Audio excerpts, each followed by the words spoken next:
A story we are on top of this week. One of the 50 largest banks in the nation, City National Bank, which is based here in Los Angeles, must pay $31 million to settle allegations of racial bias. The Justice Department accusing the bank of violating federal housing laws and avoiding writing loans to buyers in black and brown communities.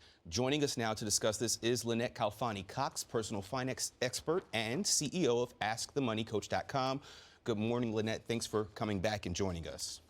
Thank you for having me, Seth, especially to talk about this topic. Super important. Absolutely. When this news broke yesterday, I kind of, went all hands on deck here in the newsroom. We were on top of it because we knew that this had a lot of importance to our community, especially in a city that faces such housing disparity and inequity. And when we think about redlining, we often think of it as something of the past, but black and brown homeownership remains seriously challenged. Can you explain to me why this has such an impact on the major or one of the main ways of accumulating wealth in this country? Sure. Well, we know that housing, frankly, accounts for about 70% of the average American's wealth.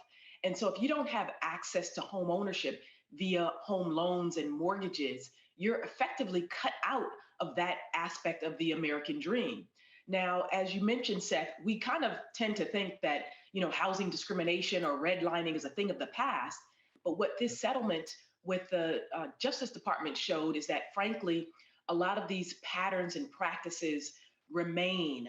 Now, in the case of City National Bank, in addition to them sort of discouraging, according to the Justice Department, Hispanic and Black homeowners from getting mortgages, and in addition to them, allegedly, again, according to the Justice Department, not underwriting loans in majority Black and brown communities, they also only had one branch in all of these areas, one branch, and sort of like one, nobody really assigned to, or maybe one person assigned to even do the loans. Right. Whereas, of course, in majority neighborhoods, you'd have a full team of hands on deck to be able to process those applications. So Exactly. This is why this settlement was enacted.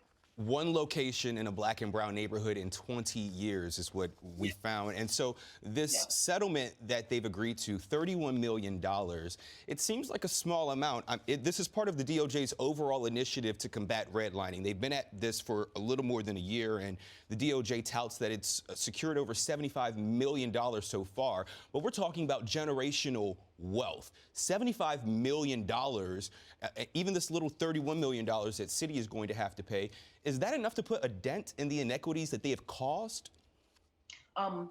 It's not even a down payment. This is a fraction, obviously, of the financial cost and the toll that's borne by Black and brown communities. So no, this isn't sort of meant to redress everything in its totality.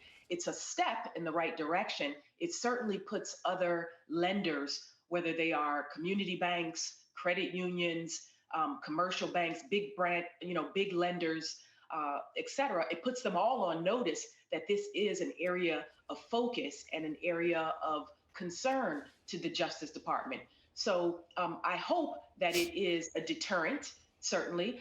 Again, we can talk about whether it's, financially kind of a slap on the wrist, given the size of things, but no institution likes to get that kind of bad publicity. So frankly, I think one of the bigger points of impact beyond the financial settlement may be the black eye that City National Bank incurs as a result of this. I can imagine that a lot of Black and Latino borrowers will be hesitant to try to do any business with them or keep any money in the bank. And potentially others, not even just anybody who cares about financial inclusion and about equity, may think twice, frankly, about doing business with an institution that is, deemed to have harmed or wronged borrowers of color.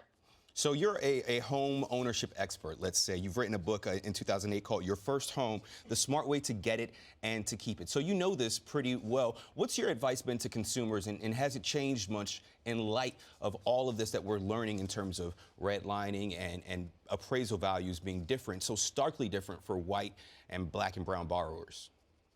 Well, this is a whole sermon. I don't know how far you want to go down the rabbit hole with this, Seth.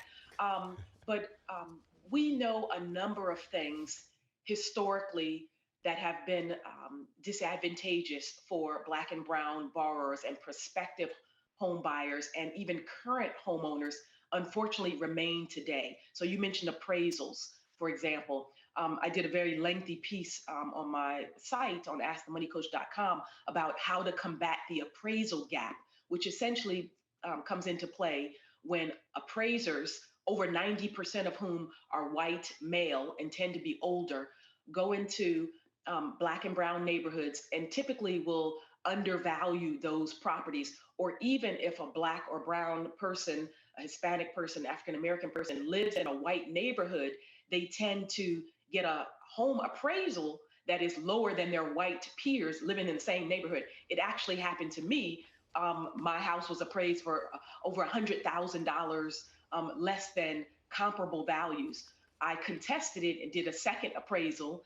And unfortunately, one of the strategies that I had to use was to neutralize my home. And this is one of the recommendations that I make to people, to remove pictures and photos and images that indicate that it's an African American family or Hispanic family, and even sometimes use a stand in, a white neighbor, friend, colleague, etc., to kind of pose as home buyers.